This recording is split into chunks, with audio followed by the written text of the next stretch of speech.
Et je pense qu'on a été rejoint par Karim Tabou, coordinateur national de l'UDS, qui est avec nous depuis Alger. Karim Tabou, merci d'avoir accepté l'invitation. Marhaba bik.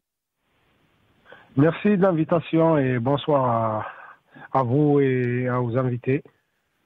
Merci Karim Tabou. Karim Tabou, si on revient un peu sur cette loi électorale qui a été élaborée et qui a été la mouture a été distribuée aux partis politiques, on nous dit, pour enrichissement. Est-ce qu'on peut parler vraiment d'ouverture, d'une nouvelle ère, où il y a, si on peut dire, à quoi il joue le régime, alors qu'on sait très bien que le Hirak, quand il a commencé en 2019, il demandait donc la rupture avec le régime, avec le système et aussi la manière de gouverner. Quelle est votre lecture donc de cette loi électorale? À quoi joue le régime? À quoi joue le régime? D'abord, il faut bien regarder c'est quoi le régime et qui sont des éléments qui travaillent pour le régime.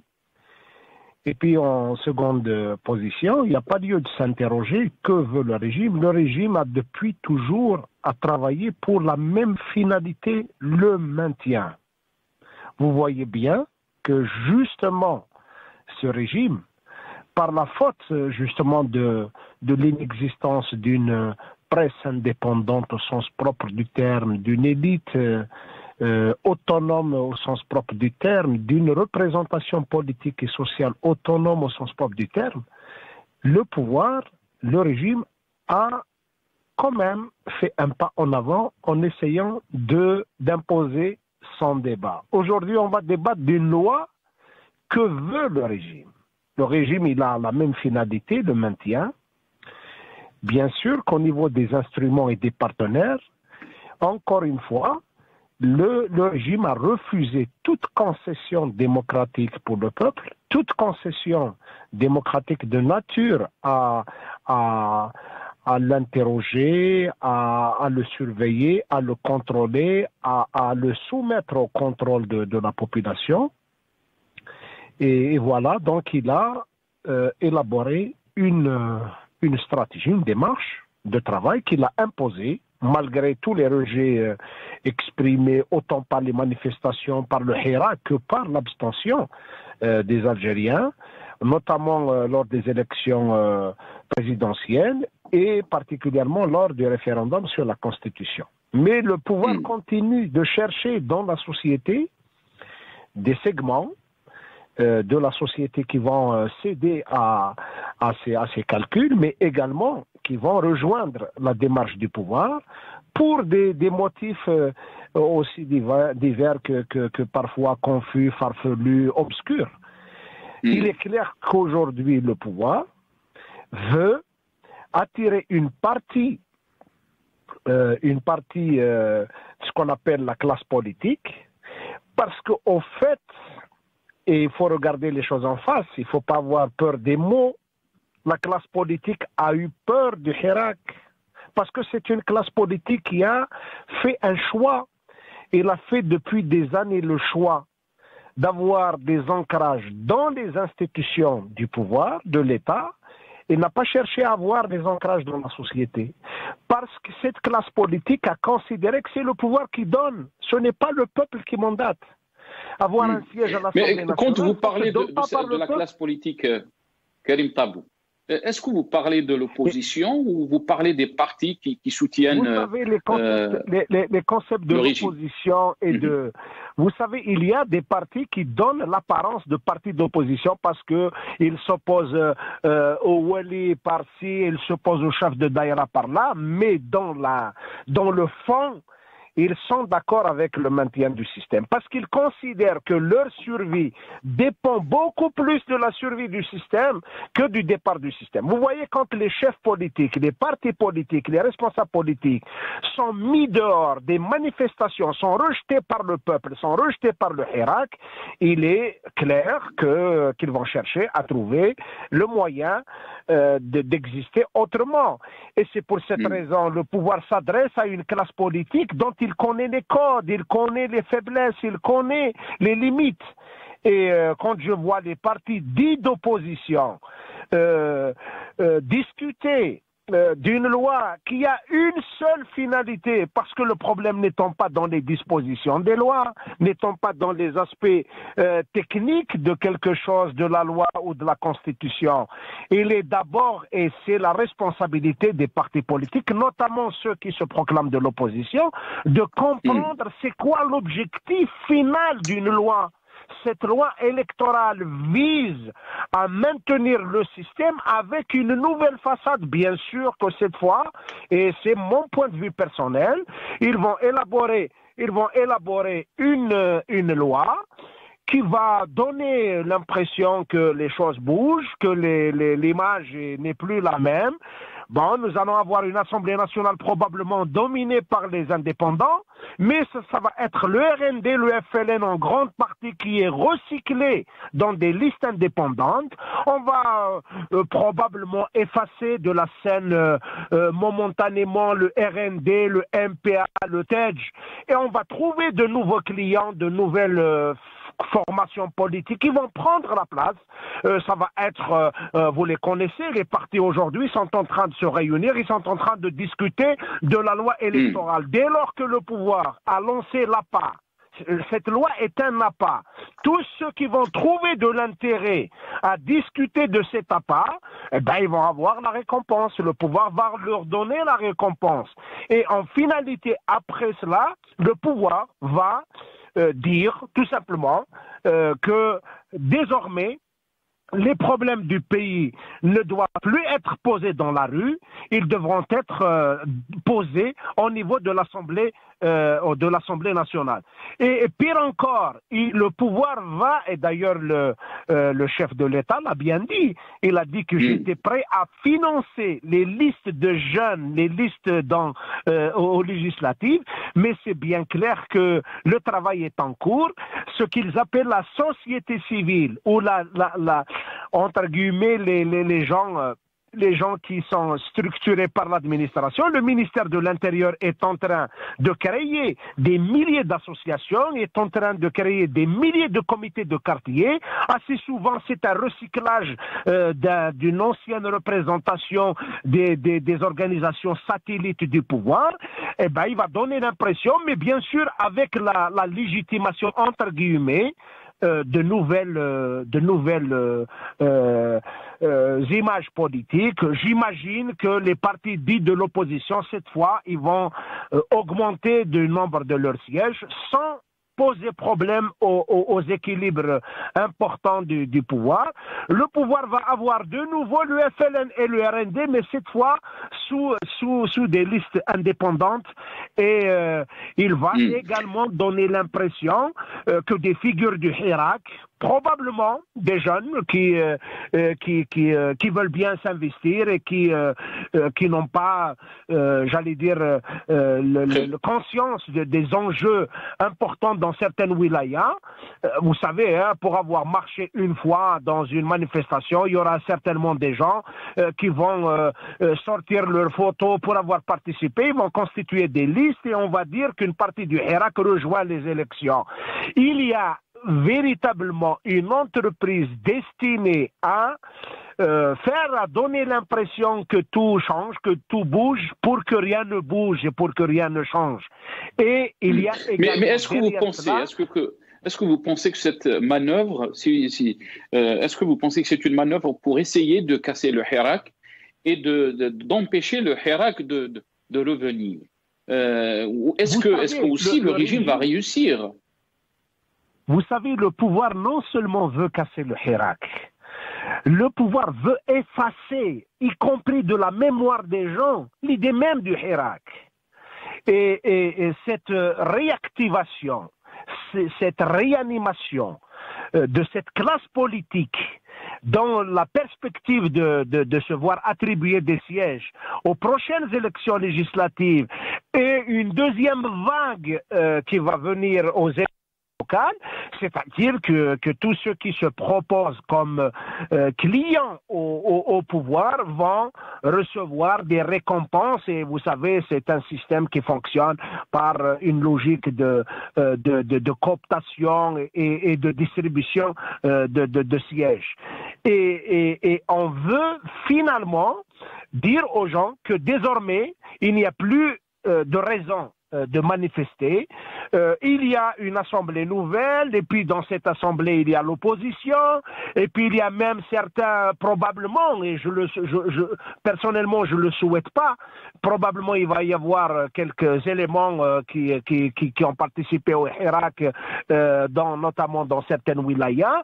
Probablement, ils vont constituer des listes indépendantes, et à travers cela, on va donner l'apparence d'une assemblée, comment dirais-je, qu'on va appeler Assemblée de l'Algérie al-Jadida, al-Jadida, ولكن dans le fond, c'est que le pouvoir est le même, il va se maintenir, il va rester en place, et je pense que la majorité des Algériens qui sont dignes, qui sont restés cohérents et qui sont restés engagés sur le terrain ne vont pas céder à l'appât, ils vont refuser cette énième mascarade.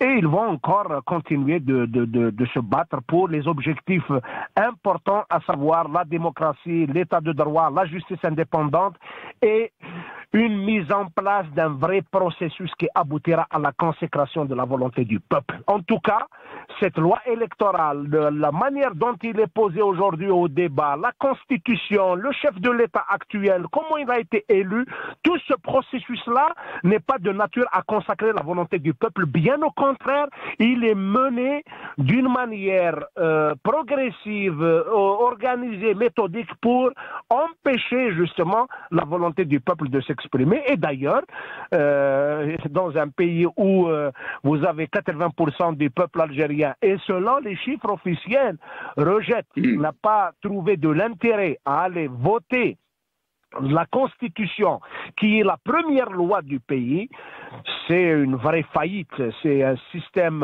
en panne de vision, en panne de démarche, en panne de projet. Et la solution, tout simplement, je viens d'entendre notre ami qui m'a précédé, serait tout simplement de se préparer et de s'organiser, de s'engager, de rester mobilisé pour le départ du système et pour la consécration de la volonté du peuple. Mais de rester mobilisé, Karim Tabou, est-ce que vous pensez que le peuple peut revenir avec la densité, la force qu'on a vue en 2019, des millions d'Algériens qui sortaient. Et ça, c'est une question très importante. Vous savez très bien, vous êtes politicien, vous savez très bien qu'on parle des rapports de force. Et ce qui a fait échouer le 5e mandat, c'est ce soulèvement populaire algérien. Est-ce que vous pensez que le Hirak va revenir à sa force ou retrouvera sa force? Vous savez, il y a 2 ans ou 3 ans, nous n'étions pas nombreux à le dire et à l'espérer que le peuple pouvait changer les choses. Une grande partie de l'élite algérienne, des médias algériens, des journalistes algériens, des intellectuels algériens considéraient que ce peuple est frappé d'amnésie, frappé d'incapacité d'exister, de réagir. Les 20 années de Bouteflika, beaucoup avaient cru que Bouteflika a achevé le peuple algérien. Ben c'est faux. Beaucoup y compris le pouvoir, et c'est les prévisions justement du pouvoir, c'est les lectures fausses du pouvoir. Le pouvoir a cru qu'après une décennie noire de traumatisme profond de la société, cette société est partie pour un siècle. Elle ne peut pas se relever d'une telle épreuve, d'un tel traumatisme. Donc, la réalité, elle est là. C'est que le peuple algérien, par sa propre volonté, ce n'est ni répondant aux appels de X ou de Y, c'est la volonté du peuple. Et aujourd'hui, le peuple voit bien que ses espoirs n'ont pas été réalisés, que les engagements pris n'ont pas été réalisés. Bien au contraire, il assiste quotidiennement à des opérations qu'on appelle de retournement de veste, de trahison. Et puis même ceux qui ont cru à ce processus aujourd'hui se rendent bien compte que finalement c'était, je m'excuse de l'expression, c'était une vraie arnaque politique. Et là, je pense que le peuple algérien qui a défié Bouteflika, qui a défié la peur, qui a défié la corruption, vous imaginez dans un pays où un régime a dépensé 1000 milliards de dollars, ça n'a pas empêché le peuple algérien de sortir, et c'était des millions à sortir, à revendiquer, quoique le pouvoir a essayé de gagner quelques pans de la société, quelques franges de la société par des pratiques qu'on connaît bien, et finalement, la volonté du peuple, rien ne peut l'empêcher. Ni la corruption, ni la peur, ni les hésitations, ni les manœuvres, ni les mensonges, rien ne peut arrêter la volonté du peuple. Personnellement, je reste optimiste. Je pense que le peuple algérien a pris un coup de maturité, et la preuve pendant le Hirak, si ce n'est pas la pandémie, au milieu du Hirak, pendant les épreuves dures du Hirak, avec toutes les manœuvres dilatoires, les manœuvres de division, les manœuvres, souvenez-vous, il y a eu vers le 7e vendredi ou le 8e vendredi, il y a eu de la violence. On a même dit qu'on a arrêté des gens qui portaient des matériels sophistiqués. On a bien dit aux gens qu'il y avait des attentats qui étaient prévus. On a bien dit aux gens, attention, c'est les Kabyles qui font des problèmes. On a bien dit, attention, c'est les islamistes qui sont en train de manipuler les foules. On a bien dit, attention, c'est Dawla al-Amiqa qui est en train de régler ses comptes aux autres. On a fomenter toutes sortes de scénarios, toutes sortes de manœuvres. Le peuple est resté constant, est resté cohérent, est resté engagé.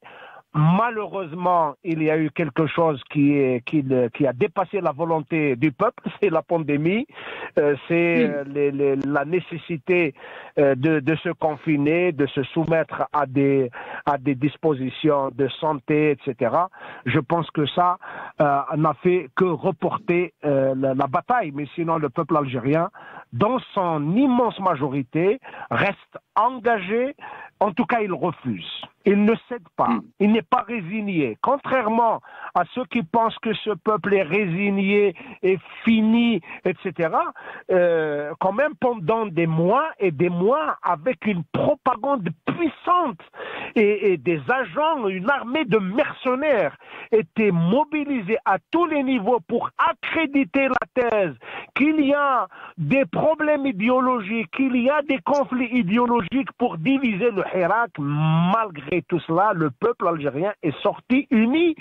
Jamais on n'aurait imaginé dans ce pays, dans 48 wilayas, après les élections présidentielles, 0% de participation en Kabylie, alors que tout le monde pensait qu'on allait accuser cette région, qu'on allait stigmatiser cette région. Bien au contraire, les Algériens dans 48 wilayas, ils ont dit « Al-Jazair taftakhar bikom ». L'Algérie est fière de la Kabylie, est fière de tous ces Kabyles qui ont ramené le taux de participation à 0.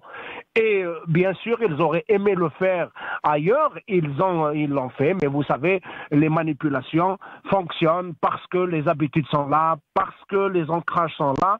Et je pense que toutes ces manœuvres, rappelons-nous de la manœuvre dilatoire, j'allais dire très difficile, parce que elle entraîne l'émotionnel, elle entraîne le symbolique, l'historique, etc., qui a été faite du drapeau amazigh. Ce drapeau, c'est notre drapeau, c'est le drapeau de tous les Amazirs. Au-delà de l'Algérie, c'est le drapeau de tous les Imazighanes de l'Afrique du Nord. Mais le pouvoir en a fait un abcès de fixation, et sur cet abcès de fixation, il a cru pouvoir trouver une manœuvre pour dresser les uns contre les autres. Les Algériens ont bien déjoué ce scénario. Donc ce n'est pas une loi électorale, ce n'est pas la participation de cette classe politique vendue au régime qui va changer grand-chose. Très bien. Karim